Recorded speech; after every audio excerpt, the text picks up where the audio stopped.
Boker Tov, shalom à tous et à toutes. Hanouka Sameach. Hanouka Sameach à tout le monde.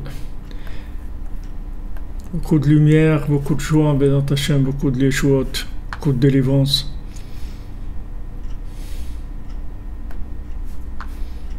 Merci d'être là. Les gilets Breslev. Il y a les gilets Breslev, Baruch Hashem. Hazak. Alors, Bézat Hashem, on fait le shiur pour le refoua de tous ceux qui ont besoin de refoua, de Yeshuot, des zivugim, des enfants, de la joie, de la réussite dans tous les domaines, Bézat Hashem. Que la lumière du tzaddik soit avec vous, pour vous bénir dans tous les domaines. Juste faire une petite vérification pour voir si au niveau du son on est ok.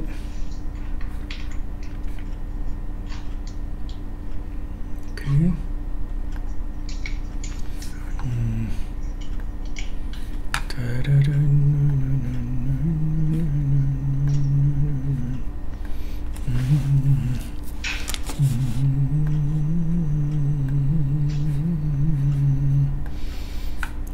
Ça a l'air bon. Alors, Hanouka Sameach à tous, on y va, Bézat Hashem. Alors, on était dans un passage sur Hanouka où ils ont appelé ce passage-là Hanouka Bemechitzat Rabbeinu Zal. Comment, c'est-à-dire des points de Hanouka chez le Rebbe, c'est-à-dire des choses qui se sont passées autour de lui, chez lui pendant Hanouka. Alors hier on a vu que le tzaddik il voulait faire quelque chose qui va pas s'interrompre, qui va continuer tout le temps. Donc il a beaucoup parlé de la Emouna. Donc ce qu'on a vu hier, c'est que le but, c'est-à-dire le tzaddik a dit que le but. Merci Libre Arbitre pour renseignement. Le but c'était d'être en haut et en bas en même temps, d'accord? C'est-à-dire le but c'est que en même temps le tzaddik il est connecté dans un niveau très élevé, dans l'infini, mais en même temps il est là en bas, c'est-à-dire il est dans le concret. Donc on avait parlé hier de mise à jour en fait de la Torah, de manière à ce que la Torah elle soit toujours adaptée aux besoins du moment, c'est-à-dire que le langage, ce soit un langage qui soit compris par les gens comme ils vivent aujourd'hui. Alors ça c'est la plus grande, c'est le plus grand niveau, si vous voulez. C'est le plus grand niveau, c'est la capacité d'adapter la connaissance au niveau des gens qui vont la recevoir. C'est ça qui s'appelle le grand niveau. Le grand niveau, c'est pas de comprendre des choses. Rabbi Nachman lui-même, il a dit tout ce que je comprends comme chose, comme Torah, très élevé, ça n'a aucune valeur pour moi par rapport à ce que je peux transmettre à quelqu'un. C'est-à-dire que tout le but de ce que le tzaddik il comprend, c'est pour pouvoir le transmettre. C'est ça son but. Mon but, c'est d'arriver à transmettre comme il faut, c'est-à-dire que les gens comprennent de quoi il veut parler. Donc ça, c'est le niveau le plus élevé. C'est pour ça que Rabbeinu il a dit hier qu'il y a beaucoup de tzaddikim qui ont amené une conscience dans le monde, et ensuite cette conscience-là, elle a disparu petit à petit. Pourquoi? Parce que elle était plus adaptée. Comme dans tout ce qui se fait dans le monde, dans le commerce, dans tout, s'il n'y a pas une adaptation à ce qui se fait, la chose elle disparaît. Les pays qui se renouvellent pas, comme l'Angleterre, c'était la première puissance mondiale et tout, à un moment ils sont arrêtés de se renouveler, ils sont passés en arrière. Il y a besoin d'un renouvellement en permanence. La Torah aussi, elle a besoin de se renouveler, pas dans son fond, mais dans sa forme. C'est-à-dire que le langage, il doit être adapté aux gens qui ont besoin de savoir de quoi il s'agit par rapport à ce qu'ils comprennent. Il faut parler leur langage. Donc Rabbi Nachman a dit non, on va faire quelque chose que ces gens-là vont faire des élèves, et les élèves, ils auront des élèves, et c'est comme ça, c'est comme un arbre. Il a dit comme un arbre qui a des branches, et sur cette branche-là, il y a une autre branche, etc. Exactement, dans l'air du temps. Être dans l'air du temps, être complètement dans le temps pour l'élever, mais rentrer dans le temps complètement. Rentrer dans ce qui est le langage actuel. Alors, alors ces jours-là, Rabbeinu a beaucoup parlé de la Emouna. Que chacun il doit se renforcer dans la foi, dans la Emouna. Les de ne pas rentrer du tout dans de la spéculation philosophique. Et en parlant de ça, Rabbeinu a commencé à parler du Draïdel. Qu'est-ce que c'est le Draïdel? C'est la toupie. On a l'habitude de jouer à la toupie à Hanouka. Donc, qu'est-ce que c'est ce Draïdel, cette toupie de Hanouka? Shaolam hu ke galgal achoser. Que le monde, c'est comme une roue qui tourne.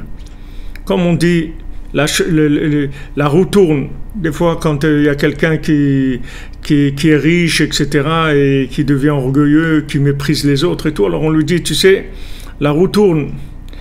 Alors, ce monde-là, c'est une roue qui tourne.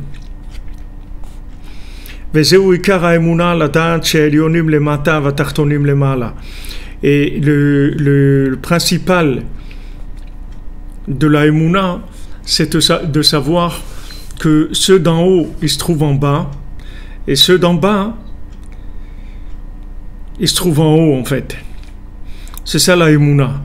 La Emouna, c'est de savoir que, en fait, c'est le contraire.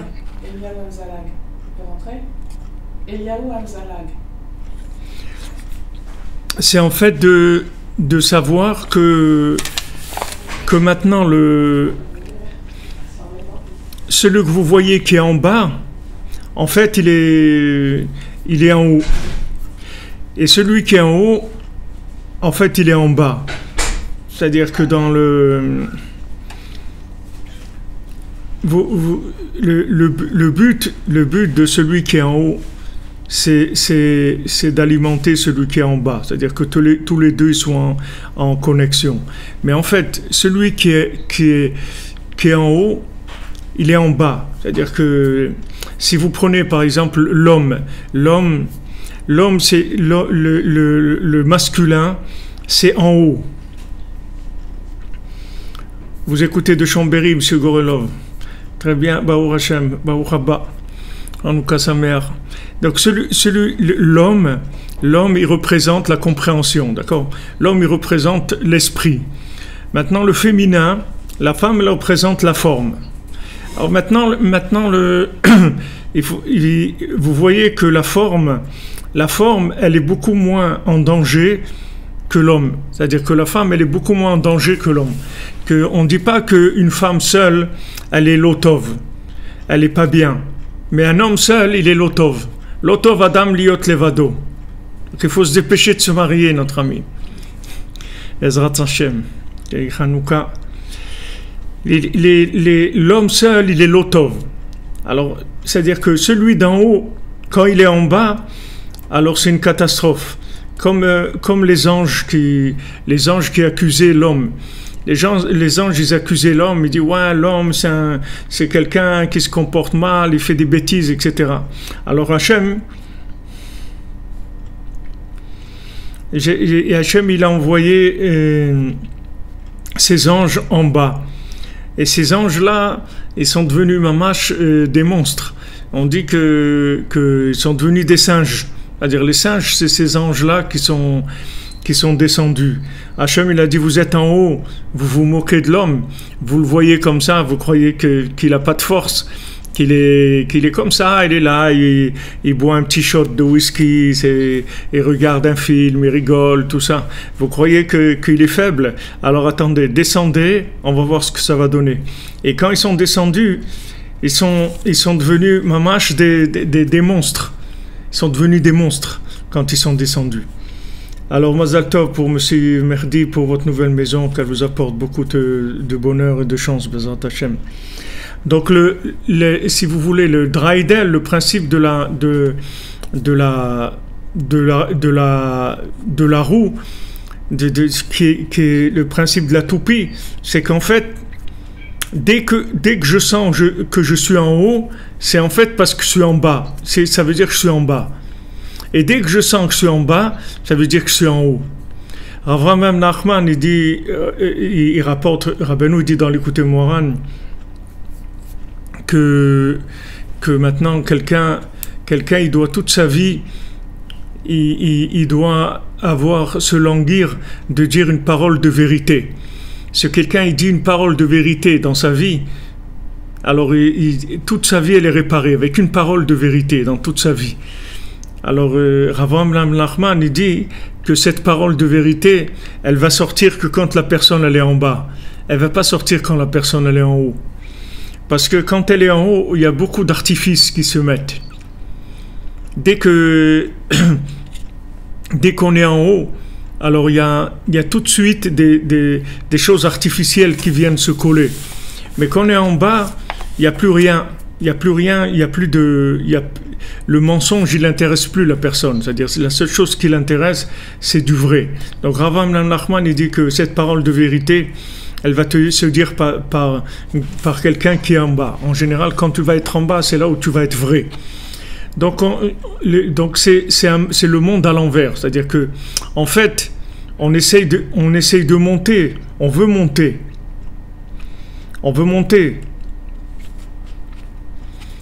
Mais il faut savoir que si on veut monter, il faut rester attaché avec en bas. Parce que si on monte sans être attaché avec en bas, alors on va tomber. C'est-à-dire, il n'y a pas pire que quelqu'un qui est en haut et qui a pas de vérité. C'est-à-dire, il est en haut, mais il n'a pas de recherche, il n'a pas de vérité. Il est installé en haut. Alors, quelqu'un qui est installé en haut, c'est pire que quelqu'un qui est en bas. Parce que c'est à l'envers. La chose, elle est à l'envers. Au lieu que le haut, ça lui sert à monter encore plus haut, ça lui sert à exploiter l'endroit où il est, et donc ça devient tout de suite à l'envers. Donc c'est pour ça que Rabbeinu, il a dit, en fait, que il va faire quelque chose qui va jamais s'arrêter. Il va faire quelque chose qui va jamais s'arrêter. Pourquoi? Parce que Rabbeinu, il dit comme ça, il dit que dans le monde, quand on dit un secret, alors c'est plus un secret, parce qu'on l'a dit. Et il dit chez moi, quand je dis un secret, je le dis et ça reste un secret quand même. Ça veut dire que maintenant, quand Rabbeinu il te dit quelque chose, il te donne une connaissance elle est protégée contre le danger de ce que peut amener la connaissance. C'est-à-dire c'est une connaissance qui est sécurisée. On peut pas utiliser cette connaissance pour te faire tomber. Parce que c'est une connaissance qui est protégée du mensonge, qui est protégée de l'orgueil, qui est protégée du mensonge, qui est protégée de tout ce qu'il y a de négatif. Donc c'est pas une connaissance comme la connaissance que tu peux avoir d'habitude. La connaissance que tu peux acquérir, là où tu vas l'acquérir, c'est une connaissance qui peut mettre l'homme en danger. C'est-à-dire quand il va savoir quelque chose, en fait il va imaginer qu'il a changé, parce qu'il sait quelque chose. Mais il n'a rien changé. Ça n'a pas changé. Prends maintenant un caissier qui est à la banque. Maintenant, il brasse des millions tous les jours. Il compte des millions, il fait des liasses, des millions d'euros tous les jours, il met dans le coffre des trucs et tout. Mais lui, il gagne 2000 euros par mois. Maintenant, c'est vrai qu'il brasse, mais ce n'est pas son argent qu'il brasse. La connaissance, ça n'a rien à voir avec la vie. La connaissance, c'est une chose. La vie, c'est autre chose. C'est deux choses qui sont différentes. Tu peux avoir, Rabbeinu dit, tu peux être un tzaddik sans avoir de la connaissance. Tu as besoin d'avoir de la connaissance pour un tzaddik. Mais par contre, tu peux avoir de la connaissance et être un grand rachat aussi, avec de la connaissance. Donc il te faut une connaissance qui soit sécurisée, que ça soit pas, comme on dit, que la Torah elle a un côté de vie et elle a un côté de mort aussi. Il y a Sam Mavet aussi dans la Torah. Il y a Sam Chaim, Sam Mavet. Il y a un côté de vie et un côté de mort. C'est-à-dire dans la connaissance elle-même, il y a une connaissance qui transforme et il y a une connaissance qui déforme la personne, c'est-à-dire qui la met en danger.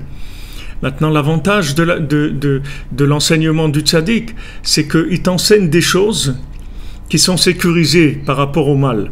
C'est-à-dire le mal, il peut pas utiliser ça contre toi. C'est-à-dire il peut pas te détourner de ces choses-là. Donc c'est quelque chose d'énorme. C'est quelque chose d'énorme. Il n'y a jamais eu ça dans le monde. Ça n'a jamais existé. C'est pour ça que Rabbi Nachman il peut te dire, voilà, il y a beaucoup de gens, de grands tzadikim, ils ont amené de la connaissance dans le monde, mais à un moment, cette connaissance-là, elle a disparu. Ils ont eu des élèves, ces élèves, ils ont eu des élèves, il y a encore peut-être des élèves, et après, ça y est, ça s'est arrêté. C'est terminé. Pourquoi ? Parce que, comme cette connaissance, elle n'était pas sécurisée, tout simplement, elle s'est fait voler. Elle s'est fait voler par le temps. Le temps, il a volé la connaissance. C'est-à-dire, il l'a embrouillé. Il a embrouillé la connaissance. Tu prends par exemple, le Baal Shem Tov. Le Baal Shem Tov, et tous les jours, il priait au Netz, le Baal Shem Tov. Ça n'existait pas à Medjibos, dans la ville du Baal Shem Tov. Ça n'existe pas une synagogue où il priait pas au Netz.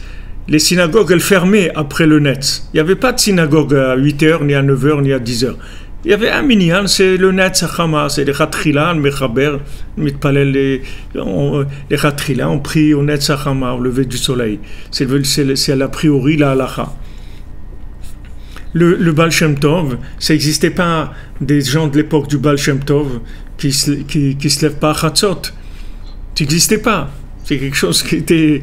C'est la vie d'un juif. Il se lève à Chatzot, il pleure sur c'est normal. C'est que c'était comme ça la vie. Alors, maintenant, le Baal Shem Tov, il a eu des élèves. Il a eu le Maggid de Mezrich. Il a eu... après le Maggid, il y a eu d'autres, et le Balatania, il y a plusieurs qui ont été, et après, doucement, ça a commencé à dérailler. Doucement, ça a commencé à dérailler.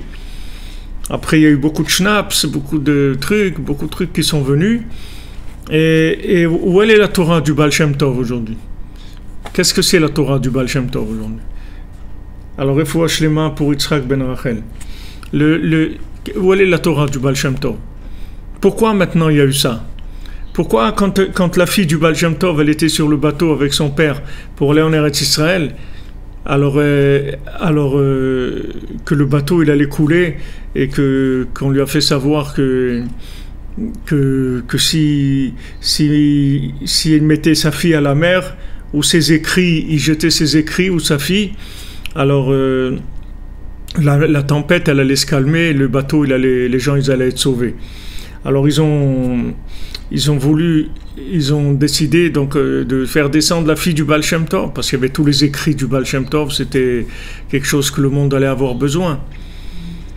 Alors quand ils ont commencé à faire descendre la fille du Baal Shem Tov vers la mer, elle a fait signe que l'enfer se remontait, et elle a dit qu'elle a vu une vision, qu'elle allait avoir un petit-fils, qu'elle allait écrire des choses plus élevé que le Baal Shem Tov. Donc elle peut remonter, qui jette ses écrits. C'était comme ça. Le Baal Shem Tov, il a jeté ses écrits, et donc de elle, il est descendu, il est venu Rabbi Nachman, qui a écrit. Alors, quelle différence qu'il y a?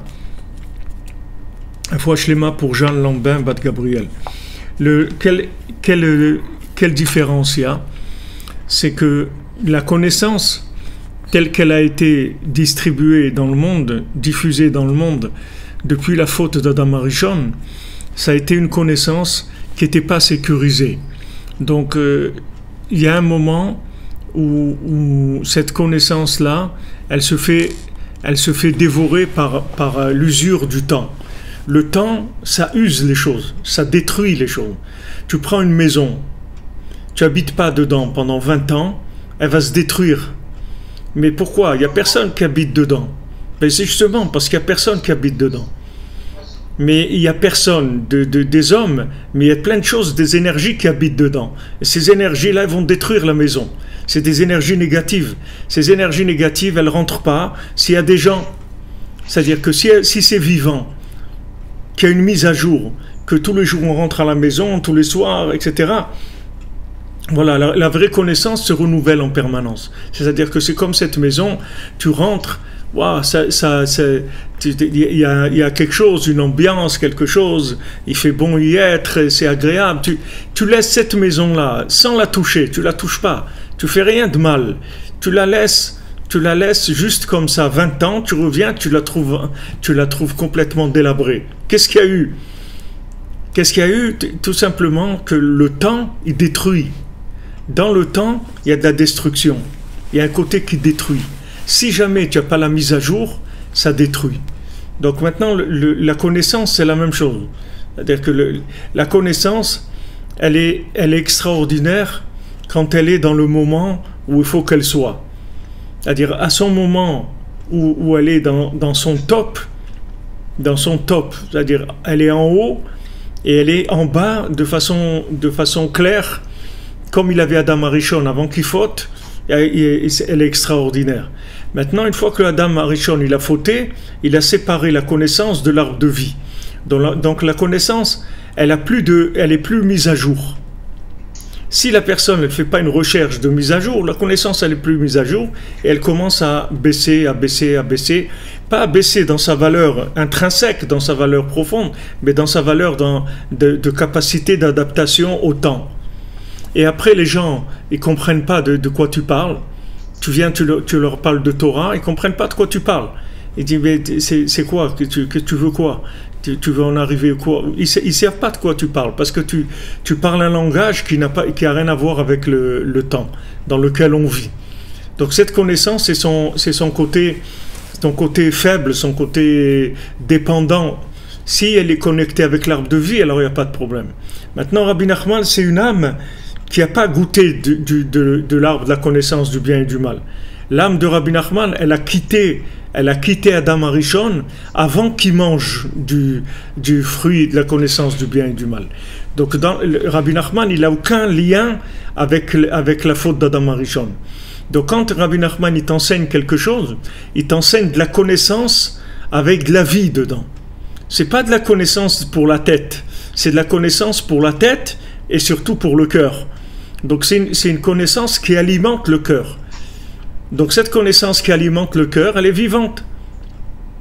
Et donc comme elle est vivante, elle est adaptée, elle ne va jamais s'arrêter. C'est pour ça que la sikha d'avant, il te parle de ça. Il te dit, regarde, moi je vais enseigner quelque chose, que mes élèves, ils vont faire des élèves, jusqu'à l'infini, ça va être comme ça. Ça va être tout le temps comme ça ne va jamais s'arrêter. Comment il peut savoir ça? Comment il peut dire une chose pareille? Comment il peut garantir une chose pareille? Pourquoi le Baal Shem Tov ne voulait pas que ça dure tout le temps? Lui aussi voulait que ça dure tout le temps. Quand le Baal Shem Tov il a vu le Mashiach il lui a dit le jour où tes enseignements ils seront diffusés dans le monde et tout, c'est ça la Géoula. Il voulait ça le Baal Shem Tov. Mais il y a un moment où ça a basculé. La preuve c'est que les élèves ils ont pas pu continuer l'enseignement.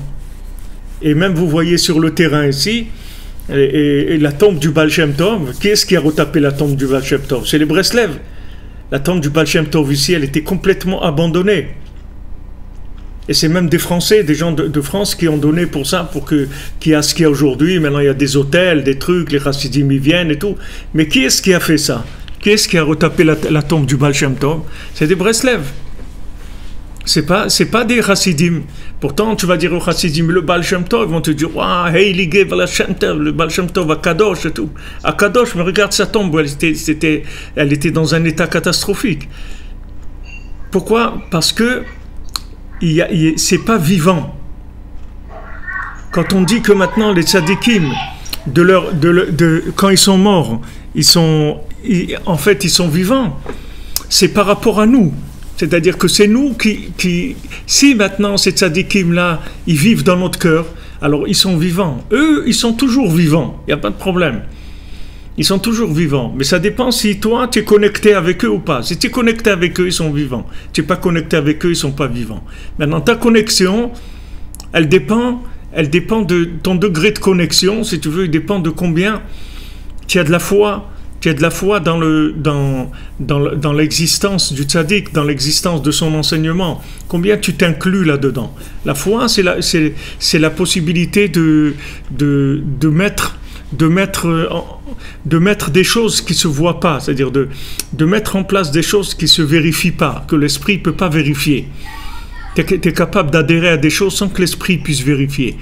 Donc maintenant, si l'esprit ne peut pas vérifier, donc tu as gagné que l'esprit, il ne va pas tirer son côté temporaire dans ce que tu vas avoir. C'est-à-dire, il ne va pas tirer du côté du temps pour te détruire la chose que tu as compris. La chose, elle va être vivante, et du moment où c'est vivant, le temps, il ne va rien faire à la chose. Il ne va rien faire. Tu vois par exemple ce qu'ils ont incendié ou ils ont cassé l'Arc de Triomphe, les trucs à Paris. C'est des choses qui a jamais eu ça. Il n'y a jamais eu ça. Même les gens de mai 68 et tout, ils n'ont jamais touché ces choses-là. Maintenant, quand des gens ils viennent cassent des choses comme ça, ça veut dire que c'est une vraie révolution par rapport à des valeurs qui sont très anciennes. C'est-à-dire, c'est vraiment attaquer des choses qui sont vraiment la base de toute la culture d'un pays, de toutes les valeurs, etc. Donc c'est quelque chose qui est très très révolutionnaire, c'est quelque chose qui est très dangereux. C'est pas une petite manifestation où on dit on n'est pas content, augmentez-nous un petit peu et tout. C'est-à-dire c'est une rage, c'est une vague de fond. C'est pas un truc de surface, c'est une vague de fond. C'est très dangereux. Donc, notre connaissance, c'est la même chose. La connaissance qu'on a de la Torah, elle est tout le temps attaquée. Si maintenant, il n'y a pas de vie, la connaissance, elle perd le lien avec la réalité. Et quand elle perd le lien avec la réalité, elle est morte. C'est fini. Elle est morte. Tu peux avoir autant de livres que tu veux, tout ce que tu veux. Tu peux étudier tant que tu veux. Si la connaissance, elle n'est pas vivante, elle ne t'aidera pas du tout dans ta vie à lutter contre les problèmes que tu vas rencontrer. Tu as besoin d'une connaissance qui soit vivante. Connaissance vivante, ça veut dire qu'elle te permet de trouver la halacha, c'est-à-dire la halacha, la halicha, c'est-à-dire le rythme de vie, comment marcher, comment j'arrive à mettre en marche ces éléments-là. Comment j'arrive à mettre ces éléments-là en marche? Si je te fais vivre quelque chose, vraiment, que tu vas le vivre avec tout ton cœur, tu ne vas jamais l'oublier dans ta vie. Jamais. Si tu étudies avec ton cœur, tu ne vas jamais oublier. Jamais. Tu oublies ce que tu étudies avec la tête. Mais ce que tu dis avec le cœur, jamais tu vas oublier. Quand tu dis apprendre par cœur, on ne dit pas apprendre par tête. Pourtant, quand on apprend par cœur, c'est avec la tête. C'est-à-dire, on essaye de rentrer la phrase dans la tête qu'on s'en rappelle. Mais si tu ne la rentres pas dans ton cœur, la phrase, même si tu la rentres dans ta tête, tu répètes 1000 fois. Voilà, maintenant tu t'en rappelles. Maintenant, dans 2 ou 3 jours, tu ne vas plus t'en rappeler. Dans une semaine, un mois, mais si ça rentre dans ton cœur, une fois, jamais tu vas oublier. Même si la chose, si on te demande si tu te rappelles de ça et de ça et de ça, peut-être tu vas pas te rappeler. Tu vas pas dire voilà, bien sûr je sais ça et ça et ça. Tu vas pas te rappeler. Mais quand le moment aura besoin de cette connaissance-là, tu verras qu'elle est dans ton cœur, elle va sortir. Parce que c'est une connaissance vivante, c'est pas une connaissance morte. Tandis que la connaissance de la tête, c'est le contraire. Elle peut sortir tout le temps, elle n'a rien à voir avec la réalité. C'est-à-dire quelqu'un il peut te réciter des trucs tout le temps qu'il a appris, mais il a appris avec sa tête. Donc maintenant, lui, il te sort des choses. Mais ça n'a pas de rapport avec ce que tu es en train de vivre. C'est des connaissances, c'est tout. Mais ça n'a pas de rapport avec ce que tu es en train de vivre. Tandis que celui qui vit l'enseignement, que l'enseignement il est dans son cœur, c'est possible que si tu l'interroges, tu lui dis récite-moi quelque chose, il ne sait pas. Il va te dire je ne me rappelle pas. Mais s'il y a une intervention à faire sur le terrain, tout de suite il va avoir la connaissance qui va venir. Parce que du moment où le cœur, émotionnellement, il va vivre quelque chose, la connaissance qu'il a dans son cœur, qui est adaptée à ce qu'il doit vivre maintenant, elle va venir tout de suite. Donc il n'y a pas de... Si tu veux, tu n'as pas à t'inquiéter. C'est-à-dire que pourquoi Rabbeinu dit, tu étudies son enseignement, rentre des enseignements, rentre-les dans ton cœur. Rentre des enseignements du tzaddik dans ton cœur et t'occupe pas, tu verras que chaque fois que tu auras besoin, il va te venir la solution de ce dont tu as besoin, tu vas la trouver dans ton cœur. Elle va sortir au moment où tu en as besoin. Ou si quelqu'un te demande, ou n'importe. Ça, c'est la connaissance du cœur. La connaissance du cœur, c'est une connaissance qui est en bas. Elle vit en bas, complètement adaptée au bas, complètement adaptée à la matière, au corps, au déplacement dans ce monde. C'est une connaissance entièrement vivante. Tandis que la connaissance de la tête, c'est une connaissance morte. Donc c'est pour ça qu'ici Rabbeinu, il commence en disant que ces jours-là de Hanouka, il a beaucoup parlé de la émouna, de la foi, et il a dit de faire attention au chakirot, de faire attention à la spéculation philosophique. Parce que la spéculation philosophique, c'est ça ce que ça veut dire. La spéculation philosophique, c'est la connaissance qui n'a rien à voir avec l'engagement de l'individu. C'est-à-dire l'homme, il n'a rien à voir avec ce dont il est en train de parler. Il est en train de parler avec sa tête, mais ça n'a rien à voir avec... C'est comme le serpent. Le serpent, il n'a qu'une tête, c'est tout. Il n'a que la tête, c'est tout. C'est une tête allongée, c'est tout. C'est tout ce qu'il a, le serpent. C'est une tête qui se déplace. Mais il n'a rien, il n'a pas de pied, il n'a rien. Il n'a rien du tout. Hachem, il lui a coupé les pieds. Le serpent, il avait des pieds. Le serpent, c'était le plus beau de tous les animaux. Et quand il a fait fauter Adam Arishon, Hachem lui a coupé les pieds. Pourquoi il lui a coupé les pieds? Parce que lui, il a coupé les pieds d'Adam Arishon. Comment il a coupé les pieds d'Adam Arishon? Il l'a fait planer. Il lui a enlevé le lien avec la réalité. Parce qu'il l'a branché sur une illusion de la vie, qui est la connaissance. C'est une illusion de la vie. On est autour d'un plateau de télévision, on discute, voilà, que pensez-vous de ça, de Macron par rapport aux Gilets jaunes? Est-ce que vous êtes pour le mariage homo? Est-ce que vous défendez les trucs? Est-ce que vous pensez que le cannabis c'est bien? Ok, on va discuter. Après, chacun rentre chez lui. On a passé le temps. Comme on dit, ouais, on a passé un bon moment, c'est super. Non, mais t'as ramené quoi là? T'as été au marché, t'as passé un bon moment, t'as ramené quoi? Il y a quelque chose à manger? T'as amené quelque chose à manger? Il y a quelque chose qu'on peut manger? Il n'y a rien à manger, ok, alors qu'est-ce qu'on a fait? On n'a rien fait. Donc le serpent, lui, il avait des jambes, c'était un animal très très beau. Du moment où il a fait tomber Adam Arishon dans l'illusion de la vie, Hachem, il lui a donné la forme physique de ce qu'il a fait. Tu vois, le serpent, c'est qu'une tête. C'est que de la tête. Et maintenant, il y a dans le serpent la tête du serpent elle-même, et il y a le reste du corps du serpent. Mais tout le corps du serpent, c'est de la tête. Seulement la tête du serpent, c'est plus la tête que le corps du serpent. C'est-à-dire le corps du serpent, c'est la tête au service du corps, c'est-à-dire au service du plaisir. C'est-à-dire c'est la philosophie du besoin. C'est-à-dire que quelqu'un qui met sa tête dans l'analytique, comment arriver à avoir plus de plaisir. Il rend sa tête au service du ventre, du plaisir. Mais la tête du serpent, la tête elle-même, elle n'a aucun plaisir du tout. Rien. C'est que de la destruction, c'est tout. Il n'y a aucun plaisir.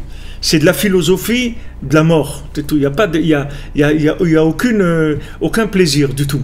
Ça, c'est la tête du serpent, Rabbeinu dit. Ça s'appelle... Et dans la tête, ça s'appelle le front en fait du serpent. Metzach hanachash, Rabbeinu dit, le front du serpent. c'est le pire. C'est-à-dire, c'est la philosophie de l'hérésie sans aucun plaisir. C'est-à-dire, c'est Amalek, c'est-à-dire aller contre Hachem, mais sans aucun plaisir, juste pour aller contre, c'est tout. Sans révolter contre Hachem, sans aucun plaisir de ça. Ça s'appelle le front du serpent, la tête, et l'avant de la tête, le front. Et le reste du corps, c'est la philosophie au profit du ventre, au profit des ta'avot, au profit des plaisirs de ce monde. Donc Rabbeinu te dit, regarde, rentre dans la émouna, rentre dans la foi. La foi, c'est la connaissance vivante. C'est la connaissance connectée. C'est ce qui s'appelle la foi. Parce que dans la connaissance, il y a un côté qui se maîtrise par l'esprit et il y a un côté que l'esprit ne comprend pas. Alors, le côté qui ne comprend pas, c'est le côté vivant qu'il y a dans la connaissance, que tu ne peux pas le comprendre. Parce que si tu le comprenais, ça deviendrait de la connaissance aussi et ça se détruirait. Donc, il dit qu'il faut aller dans la émouna et ne pas rentrer du tout dans la spéculation philosophique. Et de là, Rabbeinu, il a commencé à parler du Draïdel. Il a commencé à parler de la toupie. Pourquoi il a parlé de la toupie? Parce que voilà, c'est ce qu'on est en train de dire. C'est-à-dire que le monde, c'est un galgal à choser. C'est une roue. C'est comme la roue qui tourne, d'accord? La roue qui tourne, ça veut dire que maintenant, il y a quelque chose qui est en haut. Cette chose qui est en haut, elle va descendre en bas. Quand elle va descendre en bas, elle doit amener de la vitalité en bas. Du moment où elle a amené de la vitalité en bas, après de là, on va remonter. Elle va remonter, s'alimenter en connaissance. Et elle va redescendre. C'est comme le principe de la prière et de l'étude. L'étude, c'est fait pour avoir... Pardon. L'étude, c'est fait pour avoir de l'énergie pour prier. Sinon, sur quoi tu vas prier? Quand la monnaie osno, comment c'est dit? Comme la monnaie osno mlishmoa torato, gam tfilato toeva. Tout celui qui détourne son oreille de la Torah, alors après sa prière aussi, elle devient dégoûtante. Pourquoi? Parce qu'il n'a plus sur quoi prier. Il n'a pas d'énergie dans la prière. L'énergie de la prière, elle doit venir de notions de connaissances élevées que tu fais descendre dans la bouche dans la prière. Mais une fois que maintenant tu as prié sur cette connaissance, cette prière, elle va t'amener une connaissance plus grande. Alors quand cette prière, elle va t'amener une connaissance plus grande, il faut la redescendre dans la prière pour qu'elle devienne réelle. Et après, cette réalité, elle va t'amener vers la découverte d'une connaissance plus grande encore. C'est comme ça que ça tourne, que le système y tourne. Donc, Rabbeinu, il dit que la prière, c'est plus grand que la Torah. Pourquoi? Parce que la prière, c'est la Torah vécue. Pour ça qu'il dit que la sot mi Torah tfila, de faire de la Torah, de la prière, c'est la chose la plus élevée qui est. C'est-à-dire que tu as appris quelque chose, maintenant ce que tu as appris, tu le transformes en prière.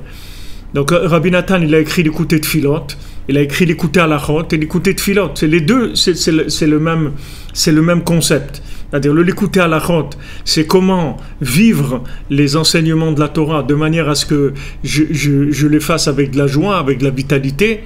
Ça, c'est l'écouter à l'achot, c'est-à-dire il te fait rentrer dans l'enseignement de la halacha, il te fait rentrer les connaissances profondes.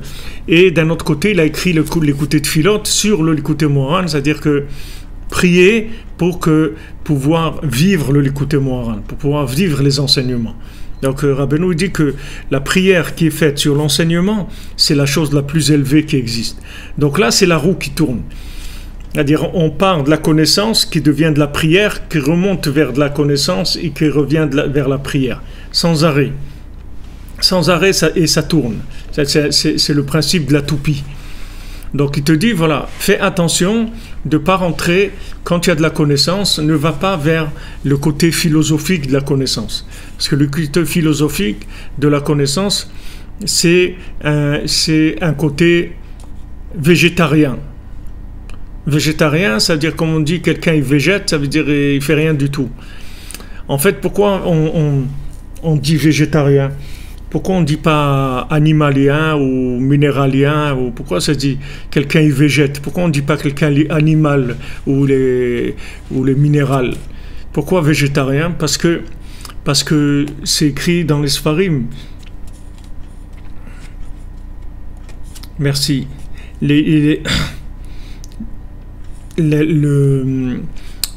C'est écrit dans les Sfarim que le plus grand changement qu'il y a, la plus grande métamorphose qui existe, c'est le végétal.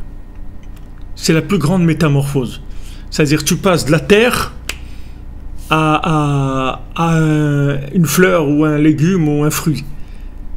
C'est-à-dire c'est la chose la plus étonnante au point de vue transformation.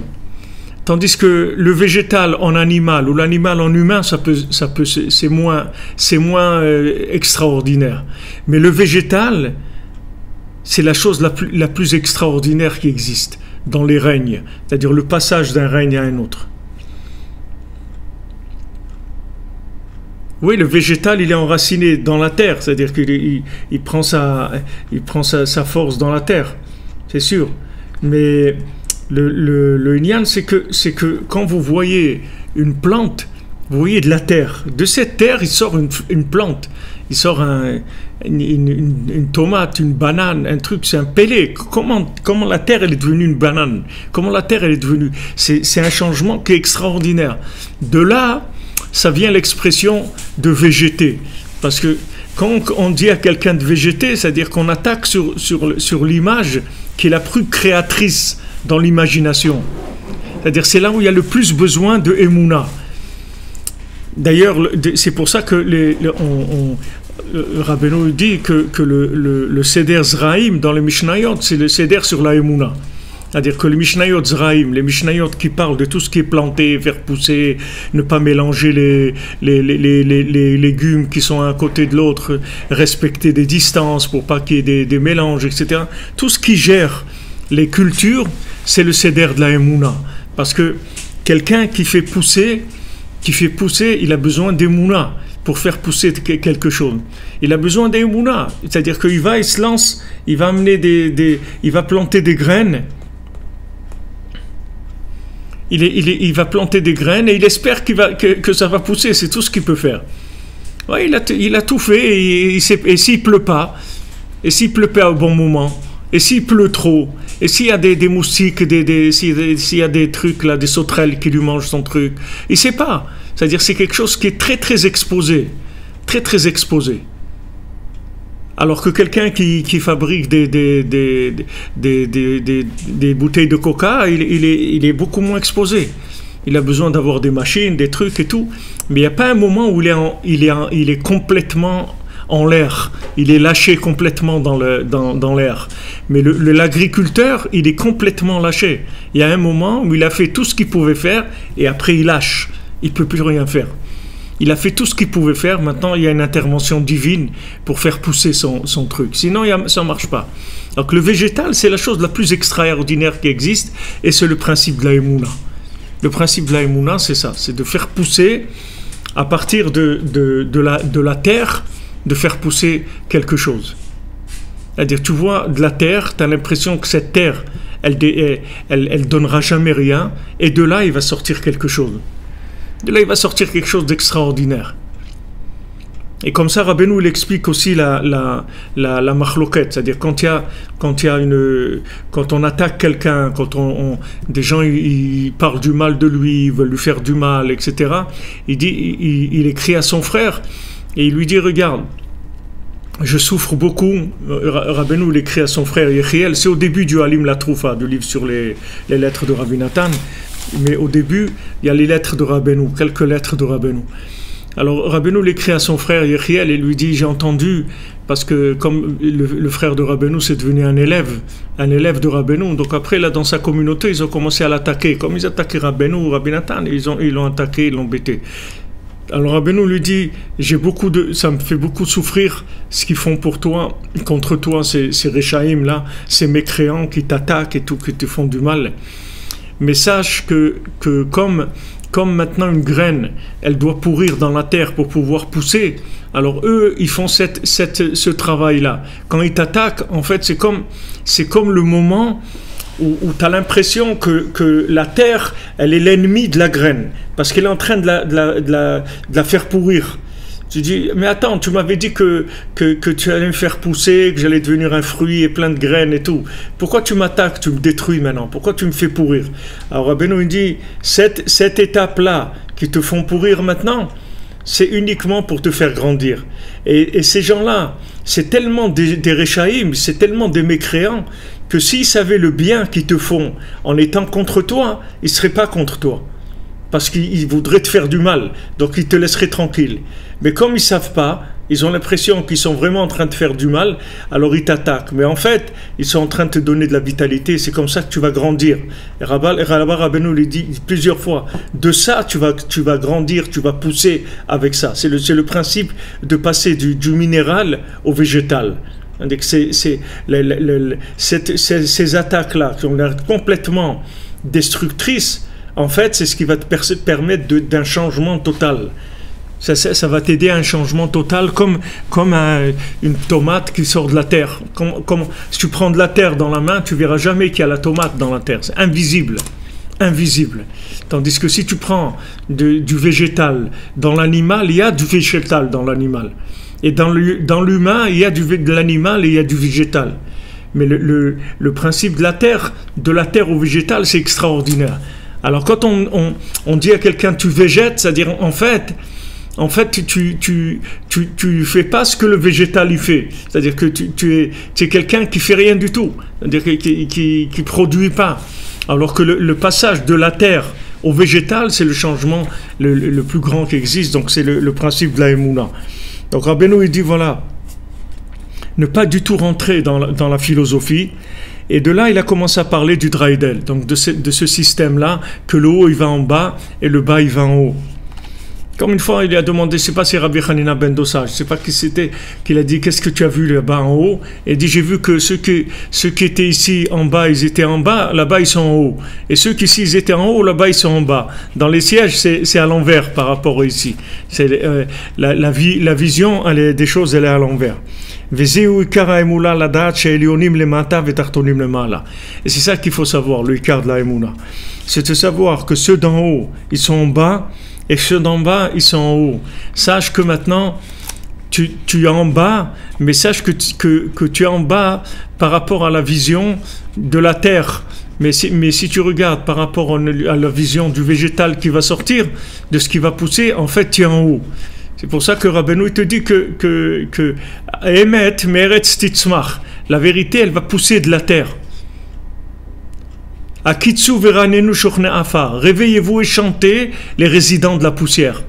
C'est-à-dire vous qui êtes par terre là, qui croyez que vous êtes par terre, chantez, parce que c'est vous. Rabbi Nathan il dit dans le Kouté Alachot, c'est de eux, la Géoula, la délivrance, ça va venir des gens qui sont par terre. Ça ne va pas devenir des gens qui sont en haut. Parce que les gens qui sont en haut, ils vont se faire noyer par un déluge d'hérésie.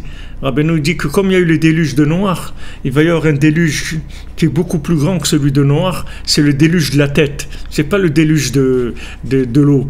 C'est le déluge des idées. La philosophie, elle va manger la tête des gens. L'intellect, il va manger la tête.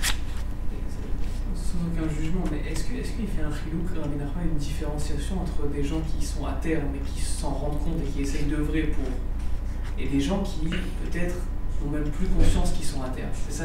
Est-ce qu'il fait une différence là-dedans et que là, quand vous parlez de ça, il parle de ceux qui sont à terre mais qui le savent et qui essayent de... Bien sûr, c'est par rapport à la conscience de la chose. Celui qui est par terre et qui ne sait pas, il n'a pas de problème. Il ne sait pas qu'il est par terre. Il y a des gens qui sont par terre et croient qu'ils sont en haut. Il n'a pas de problème. Il n'y a pas de problème. Alors qu'est-ce qu'il prévoit pour cela? Hein? Ça, si tu veux, c'est comme tous les endormis. Il y a ceux qui sont, il y a ceux qui sont en bas ou qui sont en haut, ils sont inconscients. Celui qui est inconscient, il est en waiting list, pour l'instant, il est dans une salle d'attente. Mais on parle de la conscience, c'est-à-dire quand tu es conscient que tu souffres parce que tu crois que tu ne vaux rien du tout, tu crois que tu n'as pas de valeur, alors que tu as plus grande valeur que celui qui est en haut, parce que de toi, il va pousser la Géoula. comment elle va pousser la Géoula de toi? Parce que comme tu es par terre, tu peux attirer la lumière de Hanouka en dessous 1 mètre. Tandis que si tu montes, si tu allumes la Hanoukia à 10 mètres, à 20 amot, tu n'es pas yotse. Parce qu'il n'y a pas Pirsou Ménissa. C'est-à-dire que tu fais pas connaître le miracle. Le miracle, c'est en dessous de 10 mètres. Et en dessous d'1 mètre. C'est-à-dire a priori. Mais si tu es monté jusqu'à 10 mètres, ça va. Au-dessus de 10 mètres, ça ne marche pas. Comme la souka, c'est la même chose. La souka, au-dessus de 10 mètres, elle vaut rien. C'est pas une souka. Tu peux pas nous dire que tu vas faire une maison provisoire avec un toit à 10 mètres de haut. Qu'est-ce que tu vas faire? C'est un hangar pour un avion que tu fais, c'est quoi? Tu n'as pas besoin de 10 mètres de haut pour une souka. C'est une maison provisoire, tu tiens debout, c'est tout. Tu n'as pas besoin de plus. Donc si tu fais trop haut, ça veut dire qu'en fait, tu cherches pas une maison provisoire. Tu cherches une maison qui est fixe. Donc tu veux de la connaissance fixe. La connaissance fixe, c'est la mort. C'est ça la connaissance fixe, la connaissance morte, c'est-à-dire qui ne se réadapte plus, puisqu'elle est en dur. Elle est en dur, elle n'est plus en provisoire. Provisoire, ça veut dire que tu démontes la tente et tu vas la remettre ailleurs, comme le Mishkan. On démonte et on le remonte. Mishkan be-binyano, Mishkan be-chorbano, c'est-à-dire que le Mishkan, c'est le Mishkan. Qu'il soit démonté ou monté, c'est toujours le Mishkan. Mais une fois il est en forme démontée, une fois il est en forme montée. Une fois il est en haut, une fois il est en bas. Mais il est toujours là, le Mishkan. Mais la conscience, si tu veux, c'est ça le principal. C'est-à-dire que pourquoi Benoît te dit ne te décourage pas et la Emouna ne te décourage pas et sache que Hachem il t'aime, il est avec toi. Comme il a dit avant, il dit je peux montrer à quelqu'un, les katan bema là, quelqu'un qui est bas, comme on a vu hier, je peux lui montrer qu'il est karov de la Torah. Je peux montrer à quelqu'un qui c'est le plus grand érudit, je peux lui montrer qu'il ne sait pas étudier du tout. Et celui qui est le plus bas, je peux lui montrer qu'il est très proche de la Torah. Parce que c'est la roue qui tourne. C'est-à-dire celui d'en haut, il le met en bas, celui d'en bas, il le met en haut. C'est-à-dire il lui montre que en fait, c'est des étapes, c'est tout. C'est des cycles, si tu veux. C'est des cycles. C'est-à-dire quand tu montes, il faut que tu saches que tu es monté pour redescendre. Et quand tu descends, tu descends pour monter. Quand on dit Yerida Tachlita Aliyah, c'est-à-dire tu es descendu pour pouvoir monter. Et tu es monté, et maintenant tu vas devoir descendre. Parce que tout ce que tu es monté, c'est pour pouvoir descendre. Sinon, si tu restes en haut, on n'a pas besoin de toi. On a besoin de gens sur le terrain. On n'a pas besoin on a besoin de sciences appliquées. On a besoin des applications. C'est pas que de trouver des découvertes. C'est pas des découvertes qu'on a besoin. C'est bien les découvertes, mais si on n'en fait rien dans la réalité, on va aller nulle part avec ça.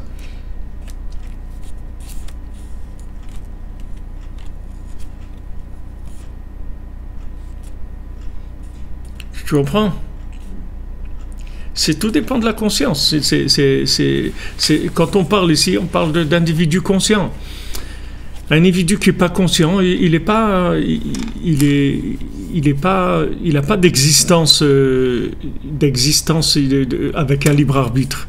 C'est que quelqu'un de conscient qui a le libre arbitre. Quelqu'un qui n'est pas conscient, il n'a pas de libre arbitre.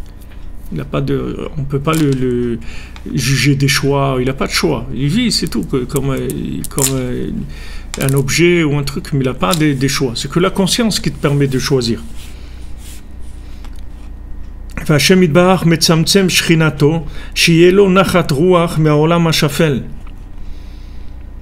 Et Akadosh Baruch Hu, qu'est-ce qu'il fait? Il contracte sa shrina, c'est-à-dire sa lumière divine, de manière à ce qu'il ait du plaisir du monde d'en bas. C'est-à-dire que de ce monde-là, Hachem, il a du plaisir, comme des parents par rapport à un petit enfant.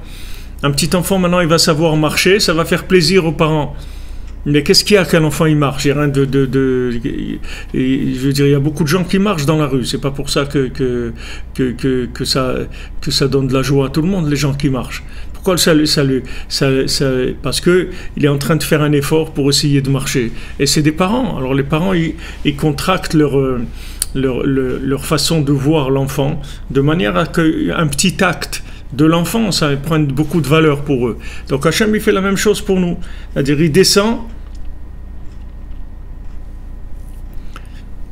il descend, il se contracte pour avoir du plaisir de nous. Et il descend vers notre petitesse. Et à ce moment-là, on va faire une petite chose, un petit effort, une petite chose pour changer.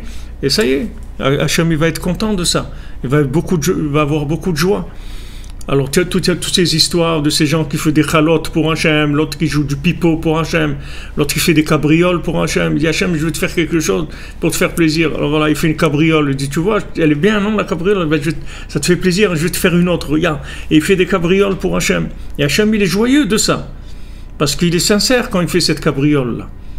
Il est sincère, c'est sa façon de servir Hachem. C'est comme un petit enfant, il vient te dire, regarde papa, je vais faire une cabriole. Qu'est-ce qu'il a fait? Mais le fait que maintenant, tu vois qu'il le fait pour toi, alors tu descends vers lui, ça te donne du plaisir, un véritable plaisir. C'est pas, tu fais pas semblant, c'est un véritable plaisir, parce que tu t'es contracté, tu es descendu. Donc ça, c'est le principe de la roue. Hachem, il se contracte et il descend vers nous pour avoir du plaisir. Donc de là, tu comprends que le plus grand plaisir d'Hachem, ça va être des gens les plus bas. Puisque plus la personne elle va être loin, et plus elle va amener un plaisir à Hachem. Un petit enfant qui marche, il va donner du plaisir à son père. Alors qu'un adulte qui marche, il donne du plaisir à personne. Qu'est-ce qui a plaisir que de voir des gens marcher dans la rue? Ok, ils marchent, c'est tout, il ne se passe rien. Mais un enfant, un petit bébé à 1 an, il commence à marcher, c'est extraordinaire. Donc c'est ces gens-là qui sont en bas, et qui font un effort, et il va retomber, il va se remettre debout, et il va retomber, et c'est ça qui donne du plaisir à Hachem. Donc Hachem, il vient en bas, parce que c'est d'en bas qu'il tire son plaisir, c'est pas d'en haut. Hachem, il a des choses extraordinaires en haut, beaucoup plus extraordinaires que tout ce qui est en bas. Rabbeinu, il dit qu'il y a un ange là-bas qui a 1000 têtes, et dans chaque 1000 têtes, dans 1000 têtes, il y a 1000 bouches, et dans les 1000 bouches, il y a 1000 langues. Et chaque langue, elle chante pour Hachem. Alors imagine-toi cette créature-là. 1000 têtes, 1000 bouches, 1000 langues. 1 milliard. Non, ouais, 1 milliard de langues qui chantent. Imagine-toi, 1 milliard qui chantent. C'est quelque chose de... Et Hachem, c'est rien pour lui par rapport à quelqu'un qui est en bas, qui va faire un petit effort dans un domaine pour être joyeux, pour faire une mitzvah, pour donner une petite pièce à tzedaka, pour pas dire de la shonara, pour pas regarder quelque chose, pas regarder un petit geste quelconque, petite chose, petite lumière de Hanouka, petite bougie de Hanouka, c'est beaucoup plus fort que tout ce qui est en haut, qui est beaucoup plus développé en choses extraordinaires. Dans le fantasme, c'est beaucoup plus grand. Dans le côté extérieur, ça a l'air très très grand, mais en fait, si c'est plus grand, c'est ici. Il n'y a pas plus grand que ce monde ici, au point de vue développement. Donc, ici, on va voir, Bezat Hachem, on va voir aussi plusieurs éléments qui vont être dans ce...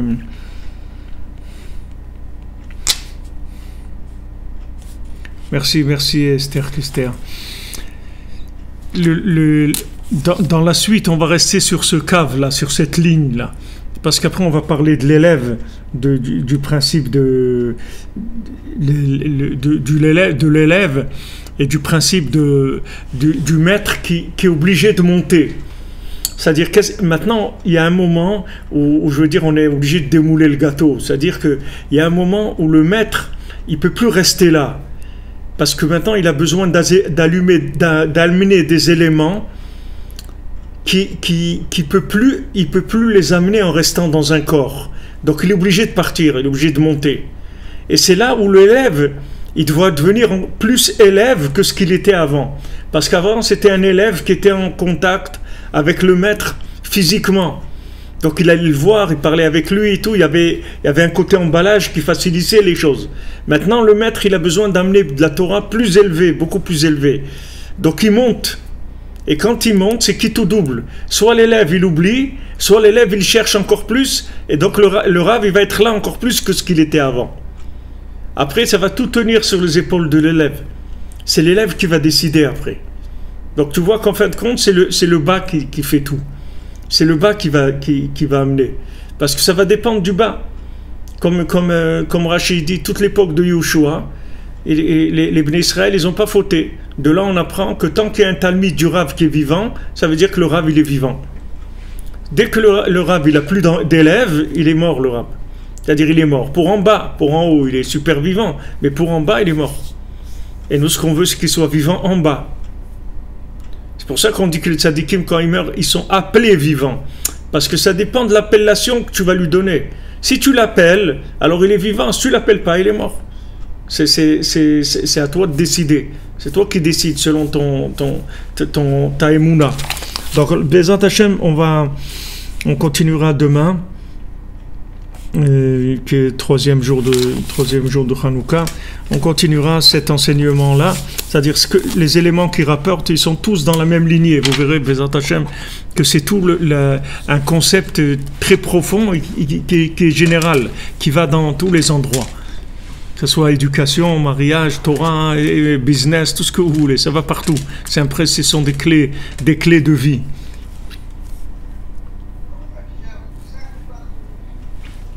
Be'atzlacha, merci d'être là les amis, Hanouka Sameach, ça amène beaucoup de lumière, beaucoup de joie, beaucoup de santé, beaucoup d'yeshuot, que tout le monde puisse se marier, avoir des enfants, avoir une parnassa, avoir sa maison, être joyeux et surtout s'attacher à Rabbi Nachman beaucoup plus que ce qu'on l'est aujourd'hui. Plus qu'hier et moins que demain. Bezrat Hashem.